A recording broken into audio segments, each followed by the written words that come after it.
oui, 15e étape et Pogacar en mode contreur. Vous allez voir, tout se déroule à 10,5 km de l'arrivée, plateau de Bay, accélération de Vingegaard. Le trou est fait sur Evenepoel maillot blanc, mais pas sur Pogacar. La réponse du maillot jaune maintenant, à 5,4 km de l'arrivée. Pogacar, à chaque coup de pédale, gagne du terrain. Vingegaard, maillot à poids, souffre et va céder beaucoup de terrain. Quelques secondes d'écart, puis l'écart grandit à 1,08. Troisième victoire dans cette édition 2024 pour Pogacar. Au classement général, il compte 3,09 d'avance sur Vingegaard et 5,19 sur Remco Evenepoel. On va écouter le maillot jaune Pogacar au micro de Charles-Antoine Nora. C'est bref et c'est concis. Ça arrive, hein. C'est du plateau de Bay. Le temps que ça descend, on va chercher. Pogacar. On reste concentré pour les prochains jours. On a une très bonne et surtout une très forte équipe. On doit juste garder la tête froide jusqu'au dernier jour entre Monaco et Nice.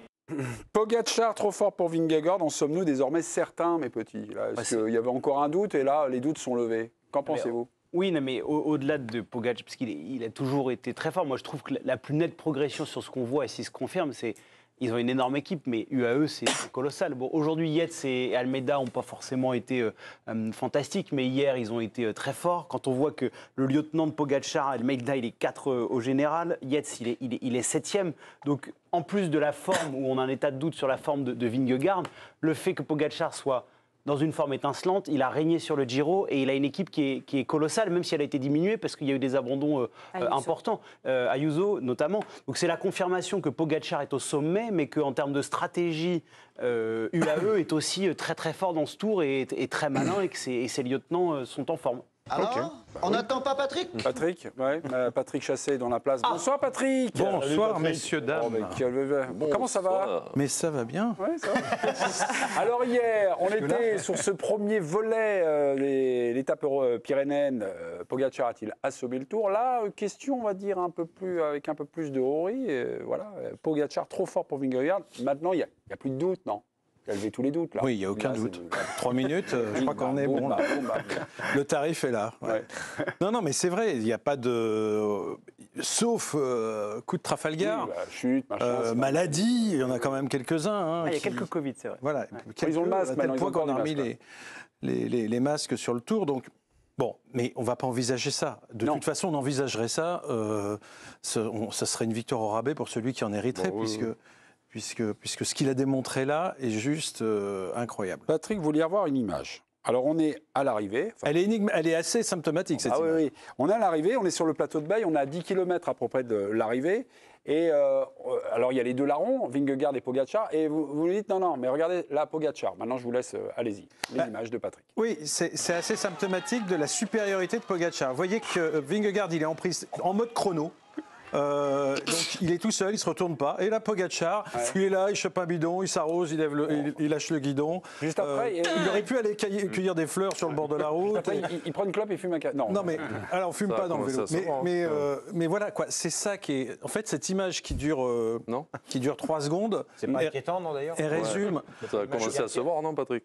C'est une image qui inquiète, c'est une image qui désespère sûrement ses adversaires. Pas tant Vingegaard, parce que finalement Vingegaard il perd 1 minute. Ce qui n'est pas un tarif. Non, 1,09. Plateau de Bay, 1,09, c'est pas une énorme punition. C'est une punition parce qu'il est double vainqueur sortant, mais c'est pas déshonorant. Mais il faut voir les écarts, vous les avez là, les écarts avec les autres derrière. C'est juste, ça c'est le classement général, mais les écarts sont phénoménaux.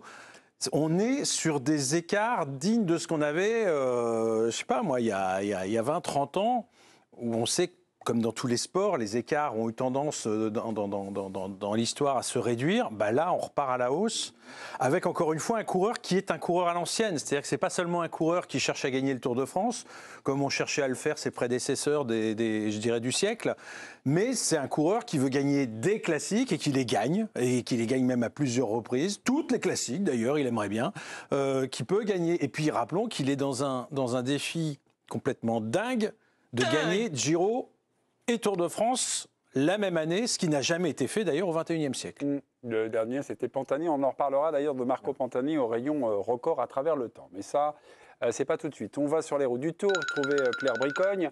Claire, la question est classique. Pogacar hier avait assommé le Tour. Oui, peut-être, machin. Non, mais là, cette fois-ci, là, le Tour est groggy. Là, Pogacar, sa prise de pouvoir est totale. Oui, je vais vous faire une réponse comme vous les aimez, Mémé. En effet, c'est pas joué, hein, bien sûr, parce qu'il reste plein de choses à faire encore en troisième semaine, mais en tout cas sportivement et moralement, puisque c'est les discussions qu'on a eues toute la semaine, il a encore frappé un grand coup aujourd'hui, à tel point que la Visma Lease Bike a aujourd'hui dit, bah voilà, il faut accepter, Pogačar est le plus fort. Ça, c'est quelque chose qu'on doit accepter. Donc voilà, je pense que mentalement, en tout cas, ça a été un sacré coup. Ce qui est intéressant aussi, c'est de voir un petit peu comment on parle de tout ça autour. On est assez unanime du côté des suiveurs aussi sur la victoire de Pogačar aujourd'hui, sur l'ascendant qu'il a pris sur ce Tour de France. Il y a même des coureurs qui pensent que du coup les échappés auront peut-être des chances d'aller au bout sur la troisième semaine. Enfin, voilà. En tout cas, on a l'impression qu'il va falloir regarder aussi comment court Vingegaard. Est-ce qu'il court pour la deuxième place ou est-ce qu'il va courir encore pour essayer de mettre en échec Pogačar avec cet écart? Vingegaard, est-ce qu'il a attaqué trop tôt, Claire? Il attaque à 10 km à peu près de l'arrivée, il se fait reprendre à 5 km de l'arrivée. Est-ce que son accélération, là, son démarrage, a été trop tôt? Qu'en pensez-vous?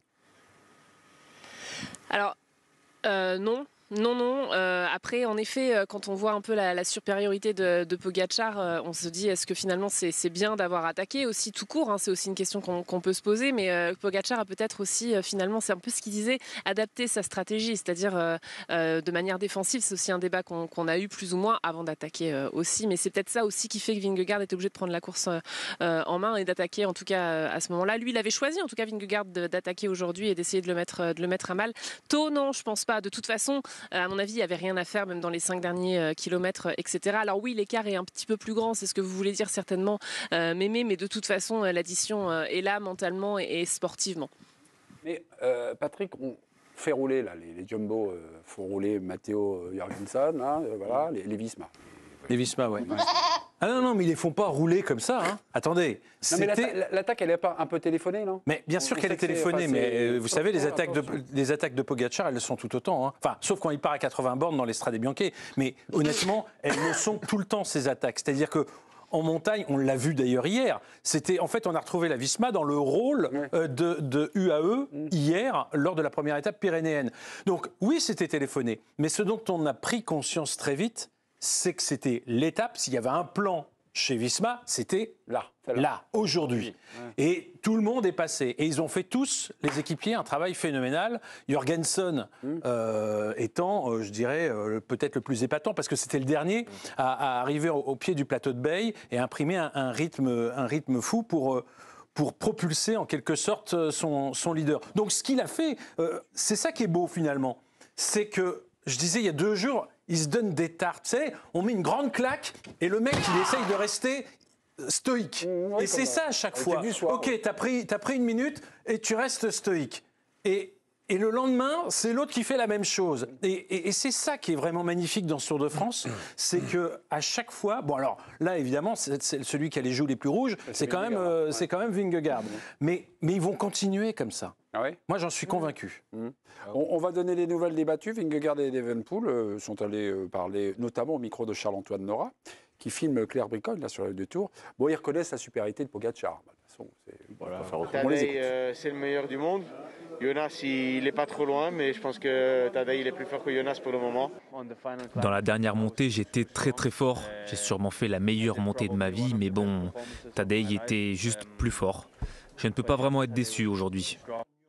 Bon, mes amis Claire et Patrick, depuis le début, vous nous dites la lecture de ce Tour, la 3e semaine, vous allez voir, les formes vont s'inverser. Pogačar, donc, qui a vraiment épuisé son stock pendant le Giro, ça va décliner. Vingegaard va remonter. Ça, c'est la logique, oui. Là, c'est voilà. Alors là, est-ce qu'il faut peut-être non, mais tu peux perdre un peu de ta superbe en 3e semaine si tu as 3 minutes d'avance. Ça permet quand même de voir venir, quoi. Tu peux gérer, c'est exactement ça. Et Vingegaard et Pogačar ne sont pas à l'abri d'un jour sans, surtout quand on manque de compétition, comme c'est le cas du coureur danois. Donc lui, il peut avoir une défaillance. Donc ça fera peut-être pas 3, ça fera peut-être 6 s'il a un jour sans. Pogačar, il peut avoir aussi un jour sans, il en a toujours eu un. Mais rappelez-vous, l'étape auvergnate, où il attaque et où finalement il se fait rattraper par le Lioran, où il se fait rattraper par Vingegaard qui le bat au sprint. J'espère surtout pour Vingegaard que c'était pas ce jour-là finalement, le jour où il était pas bien Pogačar. Oui, Stéphane. On remarque un peu d'un béotien, mais quand vous analysez là, le duel Vingegaard-Pogačar, on a l'impression que vous analysez deux sportifs qui sont à conditions égales. Mais il y en a quand même un qui reprend la compète sur le tour. Donc moi, je trouve qu'il soit à 3 minutes. Alors c'est peut-être un peu beaucoup, mais je trouve que le tour est formidable pour Vingegaard. Ce qui serait surprenant, extraordinaire à nouveau, stupéfiant peut-être, c'est que Vingegaard soit au niveau de Pogačar là, sur ce tour-là, après ce qui lui est arrivé quand même cette année. Oui, on est bien d'accord, mais intrinsèquement, c'est ça qui est merveilleux dans cette génération. Si on fait fi de toute réserve, ce qui est quand même magnifique, c'est d'avoir deux géants comme ça, des géants par rapport à tous les autres, qui sont depuis 5 ans l'un opposé à l'autre. Et à chaque fois. Alors effectivement, en fonction des déboires, il y en a un qui arrive, Pogačar l'année dernière, diminué par une chute. Cette année, c'est le tour de Vingegaard. Mais on voit que même quand ils sont diminués par une chute, ils restent malgré tout très compétitifs. Claire, vous avez un petit mot à ajouter là-dessus? J'aime bien, moi, quand vous nous faites des petites analyses c'est Jumbo Visma? Non. Visma is a bike. Oui, mais ils changent toujours. C'est pas possible. Ils continuent leur bluff ou là, non, là, ils admettent qu'ils vous ont pas sorti la théorie de la 3e semaine, là? La tenaille? Non, là, ils ont vraiment admis les choses, en tout cas sur la supériorité de Pogačar aujourd'hui. Je voudrais juste rebondir sur ce qui était en train de se dire, c'est que, en fait, si aujourd'hui on a l'impression, on est un peu déçu par la performance de Vingegaard, entre guillemets, c'est parce qu'en fait, au Lioran, on s'est mis à y croire. C'est ça, en fait, la clé. C'est que au début, à Florence, vous nous posiez la question, on se serait dit, bah oui, peut-être 3 minutes, ce sera normal aujourd'hui à l'état du tour. Mais ce qui s'était passé cette semaine, voilà, a complètement inversé ce match mental et psychologique. En tout cas, du côté de la Visma, oui, aujourd'hui on a avoué ses faiblesses et son infériorité entre guillemets, donc à voir en 3e semaine. Il y a Remco Evenepoel également qu'il faudra surveiller en 3e semaine, à voir comment ça va se passer, comment lui va tenir aussi, il pourrait peut-être rentrer dans le match, pourquoi pas. Qu'est-ce qui se passe autour de vous, Claire? On a lâché des chiens, c'est ça, non? Il y a un chien qui passe. Ouais. Exactement. En plus c'est derrière moi, donc c'est toujours un peu inquiétant, mais ça va, ils ont l'air. Mais vous avez sympa. C'est reconnu, mais c'est ça. Nous sommes, mes amis, dans l'ère de la data, des statistiques. Et hier, sur le plat d'Adé, Pogačar avait été plus rapide que Lance Armstrong. En 2001, Pogačar mettait 1,58. Et aujourd'hui, un nouveau chrono à travers le temps. Pogačar bat Pantani sur l'ascension du plateau de Bay. 3 minutes 44 de moins en faveur du Slovène par rapport à l'Italien. Géant, troublant, stupéfiant. Il y a beaucoup de paramètres, Patrick, non, qui ont changé peut-être depuis. Et puis c'était quoi la course avant? Qu'est-ce qu'ils ont fait comme effort avant? Le poids des vélos, les équipements? Est-ce qu'il n'y a pas aussi d'autres paramètres qui entrent en jeu que la performance pure? Le premier paramètre qui me viendrait en tête, moi, c'est l'équipe. C'est-à-dire qu'on fait abstraction du travail des équipiers. Quand on dit, par exemple, Pogačar a mis plus de 3 minutes, combien exactement? 3,44. 3,44, donc plutôt 4 que 3 d'ailleurs, à la performance de Pantani. C'est pas lui tout seul. Et je dirais, c'est pas non plus, à vrai dire, Pantani tout seul. Mais les deux équipes ne sont pas de même valeur. Et celui qui aujourd'hui fait le plateau de Bay, pour moitié, c'est quand même Jorgensen. Et Jorgensen, c'est pas un équipier genre qui est là pour faire trois bouts et se retirer. C'est le mec qui a gagné Paris-Nice, qui a fait 2e du Dauphiné. Donc dans une autre équipe, il serait forcément, pas dans une autre équipe, même au départ du Tour, s'il était dans une autre équipe et qu'on le désignait comme leader, il serait l'un des favoris du Tour. Quand on a gagné Paris-Nice et qu'on fait 2 du Dauphiné, 15 jours avant, on est favori. Lui, on lui demande juste de faire le pied du col. Mais dans l'esprit, donc ça va super vite dans ce col. Dans l'esprit pour les Béotiens, Pantani était chargé à l'EPO. Là, c'est la vérité. Et ça roule à l'eau claire, et donc finalement ils vont plus vite, ils mettent 3,44. Il y a des raccourcis qu'on fait. Non, c'est pas un petit, c'est pas 30 secondes, quoi, c'est 4 minutes. C'est 4 minutes. Alors, hier, j'ai dit, c'est pas grand-chose 2 minutes par rapport à Armstrong. Ouais. Et là, je vais vous dire, 4 minutes, c'est énorme par rapport à Pantani. Pourquoi? Parce que il me semble que Pantani,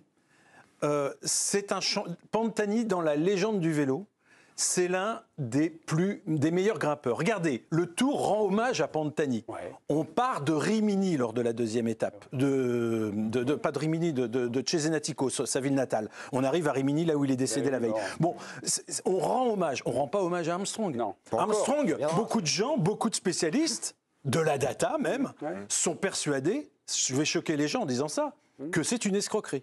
C'est-à-dire que c'était une escroquerie. Dans le sens, il n'avait pas un talent énorme dans les grandes courses par étapes. C'était un bon coureur de classique qui est devenu... Et il y en a eu d'autres, hein, et je ne vais pas les citer parce qu'on ne va pas remuer tout ça, mais il y en a eu beaucoup dans ces années-là. Pantani, il y a un truc qui fait que, OK, il était chargé, mais c'était quand même un très grand coureur malgré tout. Et toi, Patrick, tu t'émerveilles devant Pogacar ? Toi, quel oui, alors voilà. Tu regardes ça avec des yeux frais et émerveillés. Frais, non, pas trop quand même. J'ai bientôt 60 piges, mais je suis quand même ébahi par la performance de Pogacar, comme je l'ai dit tout à l'heure, qui est capable de viser des victoires dans des courses d'un jour les plus prestigieuses, dans les grands tours. On ne me fera pas croire que c'est pas... D'abord, le PO n'existe plus dans le peloton. C'est-à-dire, vous pouvez mettre des microdoses et machin, je ne sais pas comment ça fonctionne. Mais si c'est une microdose, ça ne fait pas autant d'effet que quand on se chargeait à 60% de taux d'hématocrite, quoi. Donc, c'est pas la même chose. C'est pas le même... Si vous n'êtes pas d'accord, vous pouvez me critiquer, hein, mais moi, c'est sincèrement ce que je pense. C'est qu'il soit juste à l'eau. Non, mais attends, tu connais un sport où les mecs sont juste à l'eau, franchement? Non. Non, mais ça veut rien dire juste à l'eau. C'est une grosse connerie, hein, pardon. Non, mais il y a des vitamines. Tu prends des vitamines. Non, mais les vitamines. Mais des trucs qui sont dedans. C'est quoi des vitamines? Regarde, ils se cachent pas, ils prennent des kétones, les cétones. Bon, c'est interdit selon une équipe, c'est autorisé selon. C'est dans la zone grise. Voilà, c'est dans la zone grise. Je dirais que et puis on prend des opioïdes. Là en ce moment, d'ailleurs, le président de l'UCI, quand je disais hier, le vélo réfléchit vraiment à ce problème et est conscient qu'il faut rester extrêmement vigilant.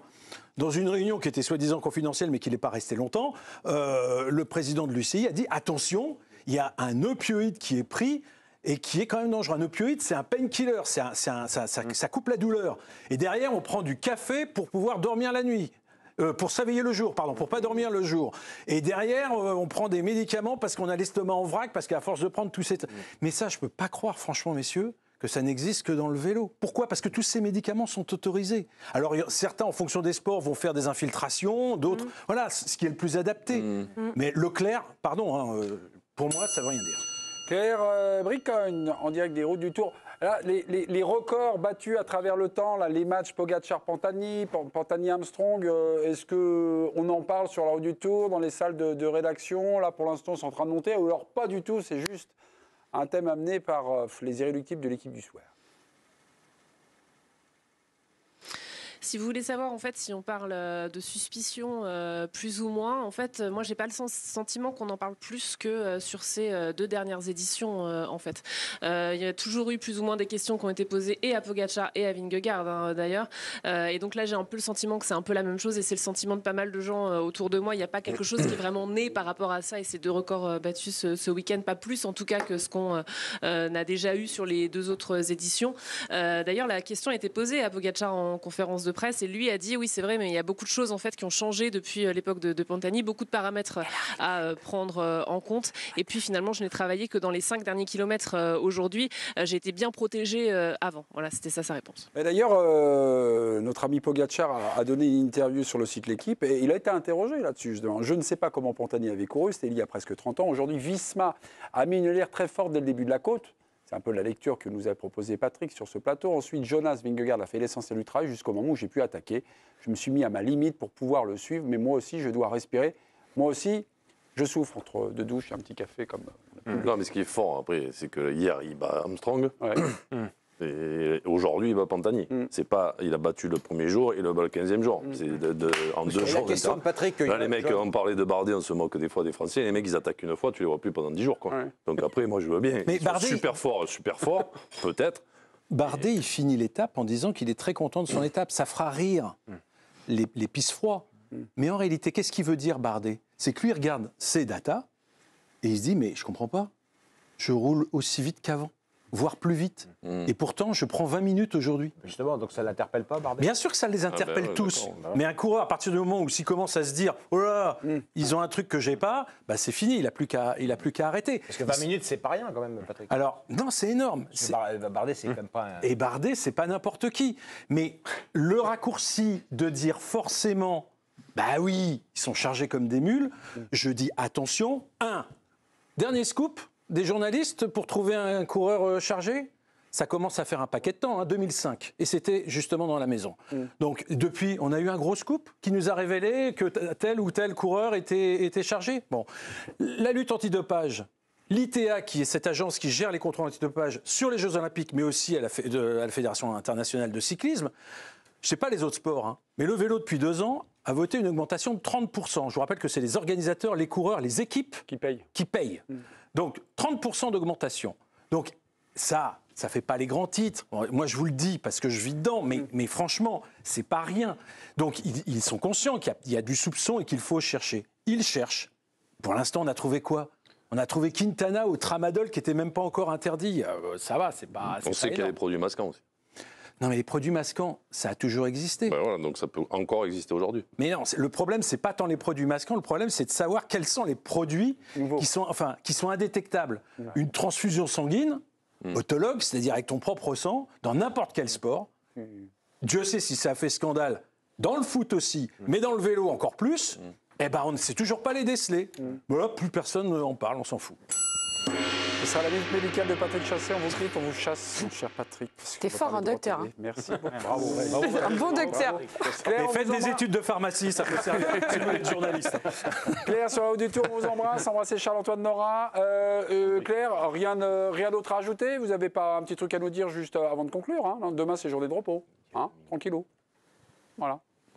Alors, journée de repos, en effet, pour les coureurs, avec des interviews, des confs de presse qui vont être au programme, certaines équipes qu'on n'a pas prévues non plus. Non, je voulais juste vous souhaiter une bonne soirée. Mais... Ok, très bien. Demain, on parlera des Français, tiens. Ouais, ce sera bien. Si vous rencontrez les Français, tout ça, il y en a pas un qui est dans le top 10, tout ça, on fera un petit débat, vous inquiétez pas. On vous appellera, ma chère Claire. On vous embrasse. Allez, à bientôt.